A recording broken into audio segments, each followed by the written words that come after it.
반갑습니다. 이번 시간은요, 우리가 문제집이 아니고 이제 공법에 대해서 우리가 이 책이 나온 이후에 법이 좀 바뀐 상황이 좀 많습니다. 그래서 7월 20일 현재 시행 법령들 시험에 나오기 때문에 개정되었던 사항들 가지고 한 40분 동안 설명을 하겠습니다. 그래서 이 사항들 중에서 중요한 사항이 좀 있기 때문에 확인을 꼭 하시기를 당부를 올리겠습니다. 자, 프린트물을 첨부하셔서 이렇게 같이 강의를 하겠습니다. 첫 번째 보십니다. 국토계획법 사항입니다. 이미 다 반영이 되어서 거기에 쓱 볼 것은 없으니까 이 편은요 그냥 통과하셔도 되는 사항입니다. 그래서 1번은 통과하시고요. 이 개발법부터가 이제 상당히 좀 복잡하게 좀 바뀐 사항이 좀 많습니다. 그래서 보겠습니다. 일단은요 첫 번째 220페이지 기본서에 있는 사항인데 개발법에서의 제한, 구역 지정에 제한되었을 때 제한 여부에 대한 통보가 바뀌었습니다. 해서 설명을 올리면 했습니다. 자, 우리 도시개발구역이죠. 도시개발구역의 지정입니다. 구역의 지정이죠. 도시개발법의 구역의 지정입니다. 이것은 보시면 원래 원칙은요. 시도지사, 대도시시장이 지정한다 이렇게 말합니다. 또 예외적으로 국토교통부 장관도 지정을 할 수 있다 해서 몇 가지가 쫙 이렇게 나오죠. 나오는데 그런데 요 시도지사한테 구역 지정 해달라고 시군구청장이 구역 지정을 해달라고 요청을 할 수가 있다. 여러분 아실 것입니다. 요청할 때 도계 자문을 한 이후에 요청하죠. 또 요청을 해달라고 시군구청장한테 보시면요. 이제 앞으로 이 사업의 시행대가 될 수 있는 자들이 구역 지정을 제안도 할 수가 있다가 나옵니다. 이때 시행자 보시면요. 누구는 빠지죠? 국가는 제안을 못한다. 그 다음에 지방자치도 제안을 못한다. 그리고 조합도 아직 설립 안 되었으니까 제안에 해당이 안 된다랍니다. 할 때 보시면 또 민간 시행자들이 제안코자 할 때에는요. 토지 면적의 3분의 2에 동의받고 제안해라 라는 부분이 있습니다. 요 제안이 있을 때 제안을 한 데에서 위반을 해줄 의무는 없지만 여부는 통보를 해야 됩니다. 여부인데 이 여부 통보가 원래 원칙은요. 2개월 안에 통보한다. 이렇게 되어진 사항이 바뀌었습니다. 빨리 했습니다. 그래서 이제 한 달 안에 통보를 해주게 되어져 있고 필요할 때 한 차례 한 달까지 연장은 할 수 있다는 게 계속 확인이 되어집니다. 그래서 한 달입니다. 한 달 바뀌었습니다. 1개월. 이거 말고요. 도시군 관리계획, 도시군 관리계획의 입안 제한은 45일이죠. 또 정비계획의 입안 제한은 60일 이렇게 말합니다. 이것은 1개월 이렇게 바뀐 사항 확인을 꼭 하시길 바랍니다. 중요한 사항입니다. 첫 번째 사항이었어요. 그다음에 두 번째, 개발구역 지정할 때 지정 면적이 나오죠. 지정 면적이 있습니다. 면적 딱 보시면 다 아시겠지만요. 도시지역 안에서 할 때는 그 면적이 1만 제곱미터 이상이다라고 합니다. 이상인데 그런데 공업지역은 또 다시 3만 제곱미터 이상 이렇게 얘기합니다. 그렇죠? 도시가 아닌 장소에서 개발 사업을 할 때는요. 30만 제곱미터 이상이 된다. 이것이 원칙이죠. 원칙인데 근데 이미 가보니까 초등학교 조건을 갖추고 있고 동시에 4차선 이상 도로가 이미 있을 때에는 도시 20만 이상이다. 이렇게 되어진 부분들이 법이 바뀌었습니다. 바뀌어서 이제는 10만 제곱미터 이상만 되어도 구역 지정을 할 수 있게 되었다. 이렇게 법이 바뀐 사항이니까 이것도 확인을 꼭 하시길 바랍니다. 중요한 사항입니다. 그 다음에 이 환지 방식으로 할 때 도시개발 조합을 설립합니다. 하죠. 근데 조합원의 수가 조합원 다 총회에서 모든 사람 다 결정하는데 총회 권한상을 일부 대행 결정하기 위해서 대의원회 이것을 둘 수 있다 이렇게 표현합니다. 이것이 종전에 100명 이상일 때 그 조합원의 10분의 1으로 둔다. 이 말이 이제 100명 이상 바뀌었습니다. 개발 조합은 50명 이상일 때 10분의 1 이상으로서 둘 수 있다. 지금은 50명으로 바뀐 사항이 있습니다. 바뀌지만 정비사업조합은요 계속 100명일 때 둬야 된다는 부분이 있습니다. 이것만 바뀌었습니다. 해서 확인하십시오. 자, 그 밑에 신탁개발 필요 없는 사항이니까 넘어가시고요. 넘어가시고 다음 페이지 넘어가십니다. 딱 넘어가시면 이 다음 페이지 2페이지에 페이지 244페이지에 있는 사항입니다. 바로 수용 방식일 때 사업 시행 특례 중에 하나인데요. 자, 수용사업은요, 조성되어진 토지를 분양, 공급을 합니다. 하는데, 사실 공사하고 난 다음에 분양한다가 원칙인데, 미리 사전에 다 공사하기 전에 다 공급, 선분양을 다 합니다. 당연히 선분양했으니까 이 등에서 선수금, 성금을 지급을 받을 수가 있다라고 합니다. 할 때 보시면, 물론, 요 선수금 받기 승인받고 나서, 승인하면 주정권자한테 승인받고 나서 발행을 분양을 할 수가 있는데 이때 보시면요 선수금, 선분양 발행 조건이 있다라고 합니다. 해서 보시면 공공시행자일 때 보시면요 요 개발구역 전체 토지 면적의 이전까지는요, 보시면 25% 4분의 1 이상을 확보해야 된다. 라고 되어진 부분들이 이제 바뀌었습니다. 이제 요 구역 전체 토지 면적에서 10분의 1 이상만 권리가 확보가 딱 되어지면 전체 토지 다 미리 선분양할 수 있다. 바로 그 편에서 법이 바뀐 사항이 10%입니다. 근데 민간 시행자는요, 전체가 아니죠. 분양하고자 하는 코너별로. 해당 대상 1블록, 2블록, 해당 그 블록, 해당 그 대상 토지들마다 100% 다 소유권 확보할 것이고, 이 토지에 붙어 있는 잡등기 전부 다 말소할 것이고, 공사 진척도 보시면 10%가 진척이 되어야 될 것이고, 또 보시면 보정도 세워야 민간 시행자 선분양, 선수금 취할 수 있다. 이 내용에서 공공시행자의 요건 25%에서 10% 이렇게 더욱더 완화시켜 주었다라는 어떤 법 바뀐 사항입니다. 이거 확인을 꼭 하시기 바랍니다. 그래서 개발법은요, 요 두 가지만 확인을 하시면 되고 중요한 사항입니다. 보십니다. 자, 다음에 3번입니다. 우리 정비법도 아주 중요한 사항들이 법이 또 바뀌었습니다. 그래서 이것도 확인하시는데 제가 설명하는 것만 보십시오. 첫 번째 칸 통과하십니다. 필요 없어요. 두 번째 295페이지의 개정사항, 이거 중요합니다. 해서 그 다음 뒷페이지도 이어집니다. 자, 사업 시행 방법입니다. 사업 시행 방법이 다 있죠. 보시면 뭐 다 아시겠지만 첫 번째 주거 환경 개선 3통의 사업이죠. 보시면 무슨 수용 방식도 있고, 보시면 환지 방식도 있고요. 스스로 주택 개량 방식도 있고, 관리 처분 계획 방식도 있고, 혼용도 있다라고 합니다. 이때 관리 처분 계획 방식 보시면 주택과 기타 부대 풍시설 건설 공급 방식이다 이렇게 말합니다. 그다음에 두 번째 주택 재개발 사업일 때 이제 바뀌었죠. 이 보시면 방식이 환지 방식도 할 수가 있고 뿐 아니고 인가받은 관리 처분 계획도 가능한데, 이 관리 처분 계획 방식이 뭐냐 하니까 이전까지는요, 주택을 건설 공급한다 이렇게 했습니다. 물론 부대시설 포함됩니다. 그런데 플러스 해가지고요, 오피스텔도 가능하게 되었다가 신설이 됩니다. 되고요. 세 번째입니다. 주택 재건축의 사업 시행 방법을 보니까 역시 이때는 환지 안 되죠. 관리 처분 계획 방식만 되는데, 이때도 보시면 원래 원칙은요, 주택과 기타 부대 풍시설 건설 공급한다. 이것이 원칙입니다. 원칙인데 재건축도 보시면 오피스텔 건설을 할 수 있게 해놨다. 두 가지가 신설되었습니다. 기타 네 번째 보시면 도시항의 등기사부터는 다 똑같아요. 안 하겠습니다. 그래서 근데 이 오피스텔이 재개발 재건축일 때 가능하게 되었는데, 하지만요, 오피스텔 건설이 가능한 용도 지역이 있습니다. 어디냐? 요 두 사업이 준주거 지역에서 시행하든지 또는요, 상업 지역에서 시행할 때 한다라고 합니다. 그러면서 여기 전체 건물 연면적 가운데에서 요 오피스텔 차지하는 부분이 30%, 10분의 3, 30% 이하가 되게 해라 라고 하는 부분이 있습니다. 그래서 요 사항 아주 중요한 사항입니다. 그래서 시험에 언급될 수 있습니다. 바로 이 말 되겠습니다. 그 외에는 제가 생략을 하도록 하겠습니다. 자, 그래서 이제 그 뒷페이지까지 이어지는 요 파트 중요하니까 확인을 꼭 하시기를 당부를 올리겠습니다. 3페이지 있습니다. 다음에 또 그 3페이지 이어서 306페이지 개정사항이 있죠. 이거 중요합니다. 우리가 조합 설립할 때 조합 설립이죠. 조합 개선 사업은 시장 군수가 사업을 시행하니까 조합 설립을 하지 안 합니다. 안 해요. 그래서 이건 빠져요. 그 다음에 보시면 중앙용 관리 사업도 시에서 사업해 주죠. 빠집니다. 빠지고요. 가로주택 경비사업 요 사업 네 가지죠.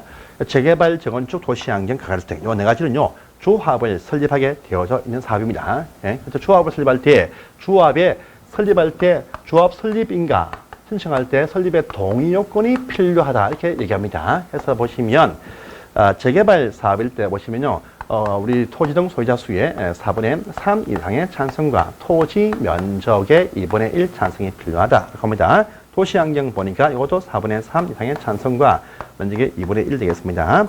가로주택은 10분의 8 이상의 동의와 또 면적 3분의 2가 필요하다 이렇게 말하죠. 근데 재건축이 아주 복잡했었죠. 재건축은 딱 보시면 단지 안에서 한다. 이것이 원칙인데 단지 밖에서도 포함이 될 수 있는 경우도 있다랍니다.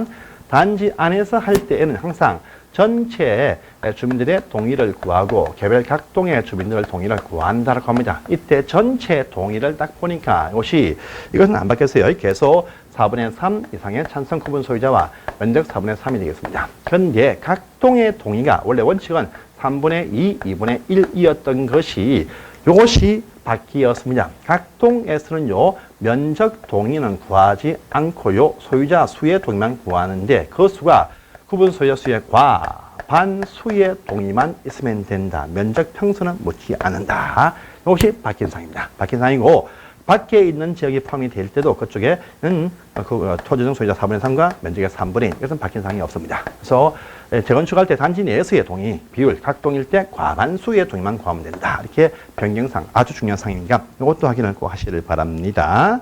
그 다음에 310페이지의 신설사항. 조합원 중에서 조합의 임원을 뽑죠. 임원의 임기가 법에서 이게 신설이 딱 되어서 임기해서 조합의 임원들, 이사부터 해서 감사들, 조합장들 임기 3년 범위 안에서 그들 정관으로 정한다. 또 연임도 될 수가 있다. 이것이 또 신설되었으니까 이것도 확인을 꼭 하시기를 부탁을 올리겠습니다. 자, 334페이지입니다. 여러분들 정비사업은요, 원래 건물 많은 주상공업지역 내에서 합니다. 그래서 정비사업을 할 때 보시면요, 용도지역 변경하는 경우가 없습니다. 없어. 그런데 이 사업 중에서 산동네 주거환경 개선사, 저기 녹지에서 많이 합니다. 개선사. 이 사업은요, 녹지에 아파트 지을 수가 없습니다. 없으니까 이 사업일 때만 용도지역의 변경, 상승 효과를 줍니다. 해요. 그래서 사업 시행 방식입니다. 사업 시행 방식 보시면 이것이 서술로 주택 개량 방식이 있고요. 또 뭐 있습니까? 보시면 그게 쭉 나와 있죠. 일단 첫 번째 서술로 주택 개량 방식과 환지 방식으로 할 때는요, 주택 건설의 어떤 편리성을 위해서 이때 보시면요, 제2종 일반 주거 지역으로 용도 지역을 바꾸어 줍니다. 바꿔줘요. 그렇지만 이 사업 시행 방식이 수용 방식이거나 환경이 관리 처분 계획 방식일 때는요, 제3종 일반 주거 지역으로 용도를 바꾸어 준다라고 합니다. 해요. 자, 그런데 이 경우에도요, 요 수용 관리 처분일 때도 임대주택을 200호 이상 건설을 할 때에는요, 준주거 지역으로 용도 지역의 변경 효과가 있다라는 중요한 사항이니까 이것도 확인을 꼭 하시길 바랍니다. 그래서 그 내용부터 보시고요. 다음에 4번 이제 건축법으로 갑니다. 건축법. 자, 이 358페이지에 추가사항이다. 그래서 뭐가 추가되었습니다. 자, 이게네요. 자, 우리 건축물이죠. 건축물 하면 뭡니까? 건축물 하면 꼭 필요한 것이 뭐 있죠? 꼭 필요한 것이 지붕입니다. 지붕이 꼭 필요하죠. 지붕이 꼭 필요하니까 지붕과 기둥 또는 벽을 가진 것이 건물입니다. 그런데 이렇다 할지라도 건축법상에 건축물로 보지 않는 것도 있다라고 하죠. 두 문자 나옵니다. 창.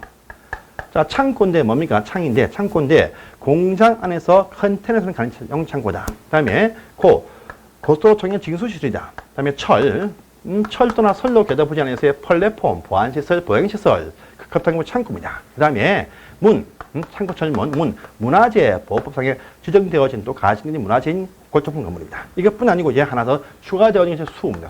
창고 철문 수입니다. 이게 신설되었어요. 하천구역 내에서의 댐들, 수문 주차실 여기에 포함되지 않는다. 해서 이제 창고 철문수 5개에 해당되는 어떤 구조물들 건물로 보지 않는다. 신설되었으니까 수문 조작실 확인을 하십니다. 그래서 보시고요. 자, 이어서 공작물, 건물 말고 지붕이 없는 것들, 공작물인데, 공작물들 사전에 축조 신고하는 대상이 있다라고 표현 적이 있습니다. 보시면, 그래서 2, 4, 6, 8 표현 적이 있었죠. 2m까지의 옹벽과 담장은 신고할 필요가 없는데, 초과할 때 신고한다. 초과할 때, 넘어갈 때. 그 다음에 4m까지 높이의 광고 탑판들 초과할 때 신고한다. 6m 높이까지의 장식탑, 기념탑, 각종 어떤 철탑들, 굴뚝들 요렇게 초과할 때 신고한다. 8m까지의 고가수소 물탱커 초과할 때 신고한다. 그런데 8m 한 개는 이하일 때 신고하더라. 뭐냐 하니까요. 주차장 시설물 이렇게 불렀습니다. 그래서 24688 옹당광 장기철도 고주였는데 여기 하나 추가되었습니다. 5m 넘는 무엇이 추가되었습니다. 뭐냐? 태양열 발전 설비 해서요. 태양에너지 발전 설비 5m 초과할 때 신고 대상이다. 추가되었습니다. 그래서 이제는 24568 옹당 광태 장기 철도 고주 이렇게 외우는 수밖에 없겠죠. 그래서 신고 대상 추가되었습니다. 자 보시고요. 그 다음에 건축물의 종류 용도 단독주택부터 해가지고 쭉 나가서 마지막에 28번째에 장례식장 이렇게 되어진 건물의 분류가 이제 올 3월 초에부터 29번째 캠핑장 시설, 야영장 시설이 야영장 시설 요것이 하나 신설 추가가 딱 되었습니다. 지금은요 29가지의 건물의 용도 추가되었다 확인하시고요. 요것들 자산, 전문용, 교근, 주기, 시설군 분류할 때 요것은요 저기 교육복지실군에 여기에 해당이 되게 되었습니다. 바로 그 말 되겠습니다. 그래서 보시고요. 그 다음에 370페이지에 건축허가의 요건, 신설되어진 중요한 사항입니다. 건축허가. 자, 건축의 허가를 받을 요건이 행정청에서 심사를 했지만 이제 거기서 신설 딱 되었어요. 건축물 지을 때 대지, 건축주는 대지 소유권 100% 확보해라. 이것이 신설 딱 되었습니다. 그런데 소유권이 힘들면 판다는 동의서 또 쓴다는 동의서 사용권을 확보해도 된다 이렇게 해서 신설이 딱 되었습니다. 하지만요 분양을 하는 타인한테 분양하는 목적의 건축물은 소유권밖에 안 된다. 사용권은 안 된다 합니다. 자, 또 이 대지가요 공유대지 공유하고 있는 대지입니다. 에서의 건축 행위를 하고자 합니다. 일부가 반대합니다. 못합니다. 못해요. 하지만요, 이때도 보시면 공유자 수의 80% 또요, 그들 지분, 공유 지분 요것의 80%가 동의를 한다라면 허가를 내어준다라고 합니다. 대신 반대자분이 있습니다. 설득을 할 겁니다. 그래도 싫다 하면 그럼 나가라 할 수 없이 매도 청구를 행사를 할 수 있다. 것이 신설되었습니다. 요 권리의 상세한 행사 방법은요. 주택법과 똑같은 절차 밑에 보시면 나와 있습니다. 그래서 이렇게 체크를 딱 해주세요. 그래서 보시기 바랍니다. 그 다음에 381페이지에 단서 사항들은 큰 문제가 없습니다. 우리 건축 신고죠.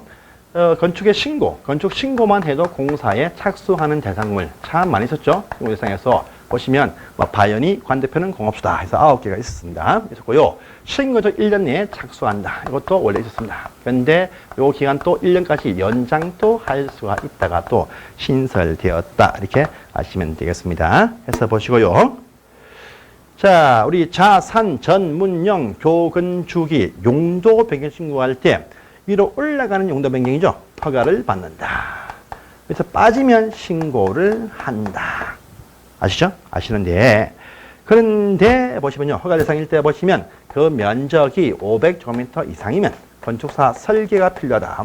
다음 부분 아시고요. 허가 신고 사항인데 면적이 100 이상이면 사용 승인도 받는다. 다음 부분 또 여러분들이 다 지금쯤은 숙지가 되어야 됩니다. 이런 사항인데 자 그런데 보시면요. 이건 요 얘기입니다. 허가나 신고인데 100 이상이면 사용 승인을 받는 것인데 용도 변경하는 부분의 바닥이 500제곱미터 미만으로서 대수선 공사를 수반하지 아니할 때는 승인 받을 필요가 없다. 여기가 신설되었습니다. 별 문제 없는 사항입니다. 그래서 넘어가시고요. 그 밑에 둘 다 넘어가시고 397페이지 상이죠. 철거, 멸실합니다. 자, 건축물을 충분히 사용을 했습니다. 하고 난 이후에 건물을 철거하고자 합니다. 철거. 또 건축물이 어떤 이유로 재해로 멸실이 되었다고 합니다. 철거할 때 7일 전 신고한다. 관할 신고한테. 멸실되었다. 30일 이내 멸실 신고한다. 관할 신고한테 있습니다. 그런데 요 철거 7일 전이 이제 철거 3일 전까지 신고하면 된다. 이렇게 완화되었습니다. 그래서 이것도 중요한 사항입니다. 확인을 꼭 해주세요. 자, 그 다음에 406페이지입니다. 406페이지. 이건 여기죠. 건축물 대지, 건축하고자 할 때 대지는 도로에 최소한 2m 이상을 접도를 해야 된다랍니다. 그러면 맹지 일대는요 건축할 수 없다. 이것이 원칙입니다. 하지만요 맹지를 할지라도 요 사이에 건축할 수 없는 광장, 공원, 공지 등이고 사람 출입장이 없을 때에는요 건축하게 해준다. 예배가 나옵니다. 또요 지금 하나 추가된 것이 농막. 원두막을 지을 때는 접도할 필요가 없다. 논을 밟고 가도 된다. 이 말 되겠습니다. 별 의미가 없는 상이겠죠? 예, 보시고 넘어가십니다. 그 다음에 435페이지 제일 상이죠. 건축협정을 했을 때 통합지공사항이 참 많았습니다. 근데 일부를 또 삭제했어요. 그래서 자, 각종 어떤 특별한 지역 내에서 지주주존이라고 하는 그 지역 안에서 땅 주인끼리 서로 협정을 딱 맺는다 하면 전체 토지를 한 개로 봐서 통합 적용하게 해주는 조항이 있었습니다. 몇 개가 없어지면서 지금은요, 보시면 거기 나와 있듯이 조대, 지주, 건하밖에 없어요. 조대, 지주, 건하 조항들에 대해서 별개로 하지 말고 전체 통합해서 설계해 준다. 조대, 지주, 건하 조항이 그렇다고 합니다. 그래서 조경, 접도 관계, 지하청, 주차장, 건폐율, 하수구까지만 그렇다. 6개 조항만 통합 적용하게 해준다. 해서 계단과 용적률과 우편 수치함을 삭제해서 이제 별도로 적용시켜라. 이렇게 해서 다시 법을 바꾼 상이 되겠습니다. 해서 이렇게 해서 딱 보시기를 바랍니다. 자, 그 다음에 신설되어진 상인데 결합건축이라는 말을 봅니다. 결합건축. 이건요, 이렇습니다. 보시면 여기도 땅이 한 필지가 있습니다. 여기도 땅이 한 필지 있습니다. 이 사람이 갑일 수도 있고 어릴 수도 있습니다. 또는요, 또는 자기 땅이 2개 이렇게 있는 경우도 주로 많이 있을 것입니다. 있을 것인데, 이럴 때, 딴 것이 아니고요, 용적률을 한쪽에서 포기하고 일로 몰아준다라는 겁니다. 그래서, 만약에 이쪽이 용적률이 120%인 지역이고, 이쪽도 120%이다. 그러면요, 내가 이쪽은 비워놓고, 아니, 이쪽은요, 120인데, 내가 80만 쓰고 40원 열로 줘서 120 맞추겠다. 이렇게 이 용적률을 통합해서 적용하게 해주는 특별한 지역이 있습니다. 그래서 이것이 최단거리 100m 이내가 될 때 이것이 가능하다.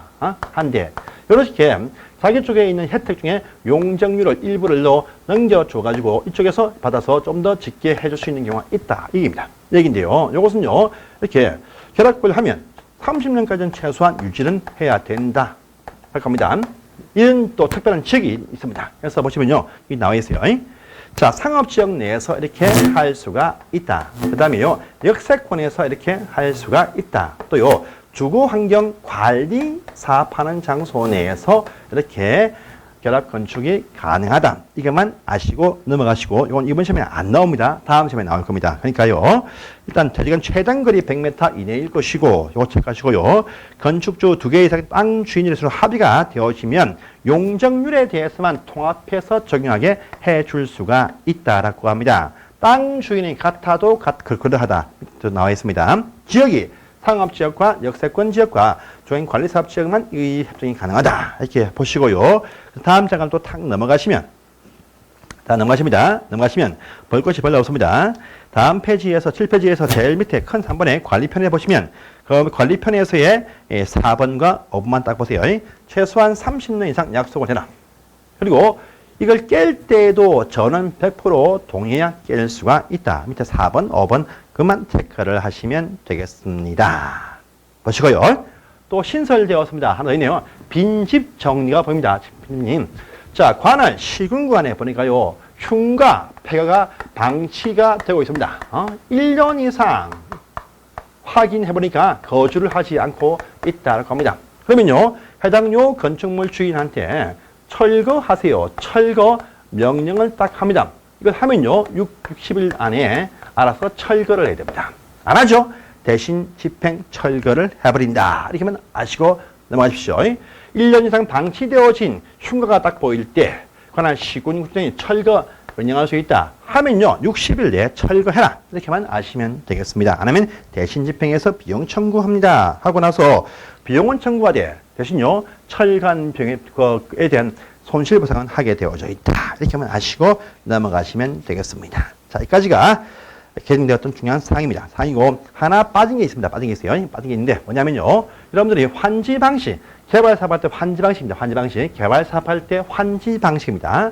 개발 사업 환지 방식으로 사업을 할 때 환지 계획을 딱 세울 때 보시면요. 이 속에 해당 토지마다 감보율, 토지 부담률을 결정할 수 있다. 다 아십니다. 아셔요. 아시는데 평균 부담률이 50% 초과할 수가 없다. 이것이 원칙입니다. 원칙인데 50% 넘어서 60%까지도 하게 할 수가 있다. 이때 보면 이제 지정권자한테 인정을 받으면 가능하다랍니다. 이것이 한계입니다. 한계인데 이걸 초과해서는 부담하지 못한다. 이것이 원칙입니다. 그런데 초과해서도 하겠다라고 할 때는요.